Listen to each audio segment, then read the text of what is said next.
अस्सलाम वालेकुम स्टूडेंट्स। आज हमारा टॉपिक है charging and discharging of capacitor. एक बहुत ही इंटरेस्टिंग टॉपिक है और इसमें बहुत ज़्यादा स्टूडेंट्स जो है वो उसको कॉम्प्लिकेटेड समझते हैं, लेकिन आज हम इसको बहुत ही आसान वर्डिंग में करेंगे।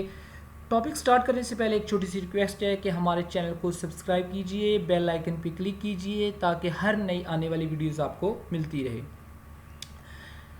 Many electric circuit consist of both capacitor and resistor. A capacitor resistor circuit called RC circuit. हमारे पास कोई भी ऐसा सर्किट जिसमें रेजिस्टर लगा हो और एक कैपेसिटर लगा हो इस तरह सीरीज में, तो इस तरह के सर्किट को कहते हैं RC circuit. When the switch is set at terminal A, अगर हम इस फिगर को देखें तो हमारे पास ये भी टर्मिनल है और ये भी टर्मिनल है। अगर इस स्विच एस का जो टर्मिनल इसको स्विच एस को टर्मिनल ए के साथ कनेक्ट करते हैं तो क्या होता है, the R C combination is connected to a battery of voltage V naught. तो अब देखें कि ये जो आर सी का सर्किट है ये कनेक्टेड है एक बैटरी के साथ जिसको वी नॉट कहा हुआ है हमने, which start charging the capacitor through register. अब क्या होगा कि ये कैपेसिटर को चार्ज करना स्टार्ट कर देगी। अब यहाँ पे हम देखते हैं कि एक्चुअल प्रोसेस कैसे होता है कि ग्राफिकली इसको हम कैसे रिप्रेजेंट करें। ये आपकी बुक में फिगर है, उसी फिगर को मैंने यहाँ पे ड्रा किया हुआ है। The capacitor is not charge immediately, rather charges built up gradually to the equilibrium value of Q naught is equal to CV naught। Capacitor जो होता है वो इमीडिएटली एकदम से, जैसे हम उसके साथ बैटरी अटैच करते हैं तो एकदम से चार्ज नहीं हो जाता, बल्कि ग्रेजुअली आहिस्ता से जो है वो मैक्सिमम वैल्यू पे जाता है जिसको हमने इक्विलिब्रियम वैल्यू कहा हुआ है। और यहाँ पे जो इक्विलिब्रियम वैल्यू है यहाँ पे हमने लिखा हुआ है, देखें ये जो लाइन है ये रिप्रेजेंट कर रही है चार्जेस को, जो चार्जेस डिपॉजिट हो रहे हैं प्लेट्स पर, तो उसकी जो मैक्सिमम वैल्यू है जिसको हम इक्विलिब्रियम वैल्यू कह रहे हैं वो है Q naught is equal to C V not.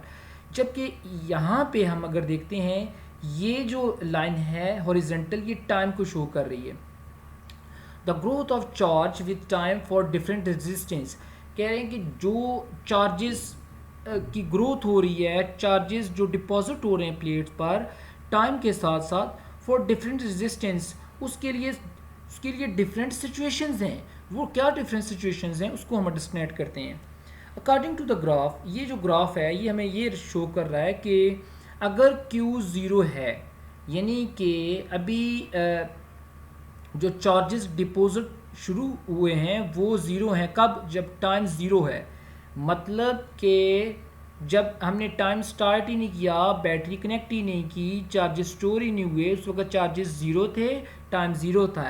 And increases gradually with time, और जब हमने बैटरी अप्लाई की तो ग्रेजुअली जो चार्जेस डिपॉजिट होना स्टार्ट हुए थे वो आहिस्ता से स्टार्ट हो गए इट्स इक्विलिब्रियम वैल्यू, और फिर वो अपनी मैक्सिमम वैल्यू Q नॉट तक जो है वो पहुंच गए। यानी कि मैक्सिमम जो चार्जेस स्टोर होने थे, डिपॉजिट होने थे प्लेट्स पे, वो फिर अपनी मैक्सिमम वैल्यू यानी कि इक्विलिब्रियम तक पहुंच गए। अब ये कैसे हुआ इसको हम ज़रा देखते हैं। यहाँ पे पहले तो टाइम कांस्टेंट क्या होता है, देखें यहाँ पे हम जो है टाइम कांस्टेंट किसको कह रहे हैं। एक चीज़ याद रखें, जब भी कैपेसिटर जो होता है चार्ज होता है या डिस्चार्ज होता है वो डिपेंड करता है product of the resistance and the capacitancy used in the circuit. Resistance और कैपेसिटेंस के जो प्रोडक्ट है, यानी कि रेजिस्टेंस को और कैपेसिटेंस को जब भी हम मल्टीप्लाई करते हैं तो वो क्या होता है, इज दैट ऑफ टाइम, तो वो टाइम के इक्वल होता है, टी के इक्वल होता है, और उस टाइम को हम कहते हैं time constant. And is defined, उसको हम ऐसे कहते हैं टाइम कांस्टेंट को कि ये वो टाइम है, the time required by the capacitor, ये वो टाइम है जो कैपेसिटर को चाहिए होता है to deposit 0.63 times the equilibrium charge Q naught, कि ये वो टाइम है कि जिस टाइम में हम 0.63 टाइम्स जो है Q नॉट चार्जेस को डिपॉजिट करते हैं। मतलब क्या हुआ कि यहाँ पे RC को जब भी आप इसका प्रोडक्ट लेंगे तो आपको ये टाइम के इक्वल आ जाएगी, ठीक हो गया। और ये वो टाइम है जिसमें हम फर्स्ट सेकंड में फिर कह रहा हूँ, फर्स्ट सेकंड में हम कितना चार्ज स्टोर करते हैं 0.63 क्यू नॉट, ठीक हो गया, यानी कि 63% चार्ज एक सेकंड में हम स्टोर करते हैं। The graph shows that charge reach its equilibrium value sooner when the time constant is small। अच्छा जी, यहाँ पे अगर आप देखें तो फॉर एग्जांपल ये आर सी मीन्स कि टाइम, मैंने भी कहा है कि आर सी का प्रोडक्ट टाइम के इक्वल होगा, और फ़र्क करेंगे कि यहाँ पे 1 सेकंड है, यहाँ पे 2 सेकंड है, यहाँ पे 3 सेकंड है। 3 सेकंड में ये अपनी मैक्सिमम इक्विलिब्रियम पे पहुँचा, बल्कि 2 सेकंड में। तो अब देखें यहाँ पे अगर वो कह रहा है कि अगर स्मॉल आर सी हो, स्मॉल आर सी मीन्स कि यहाँ पे टाइम जो था वो 1 सेकंड हो, तो वो कितना पहुँचा 1 सेकंड में 0.63 क्यू नॉट पे पहुँचा।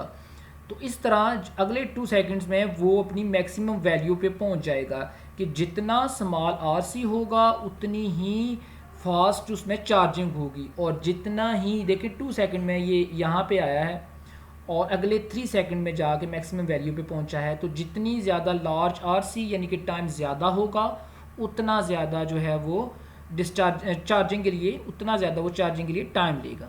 अब डिस्चार्जिंग कैपेसिटर के लिए आते हैं। देखें यहाँ पे क्या होता है, switch S is set at point B, पहले सेट पॉइंट टर्मिनल ए पे कनेक्ट किया था, टर्मिनल बी में आप कर रहे हैं, तो क्या होगा, the charge Q on the left plate can flow anticlockwise through the resistance.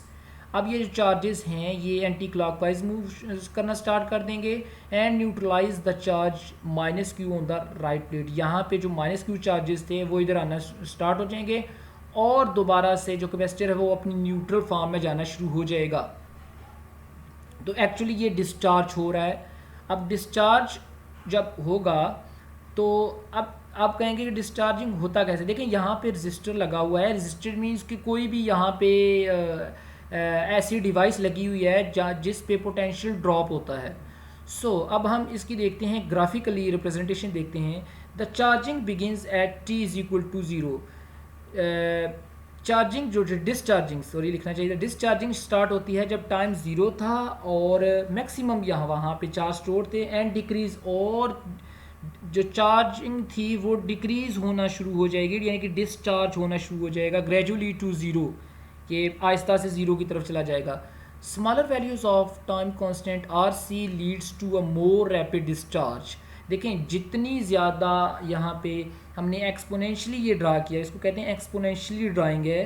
तो अब यहाँ पे जितना ज़्यादा आर सी यानी कि टाइम कम होगा उतनी ज़्यादा तेज़ी से डिस्चार्जिंग होगी, और जितनी ज़्यादा आर सी यानी कि टाइम ज़्यादा होगा उतना जो है वो यानी कि कम जो है वो उतनी कम से क्या होगा, जितना ज़्यादा टाइम होगा उतना ज़्यादा कम वो क्या करेगा, डिस्चार्ज करेगा।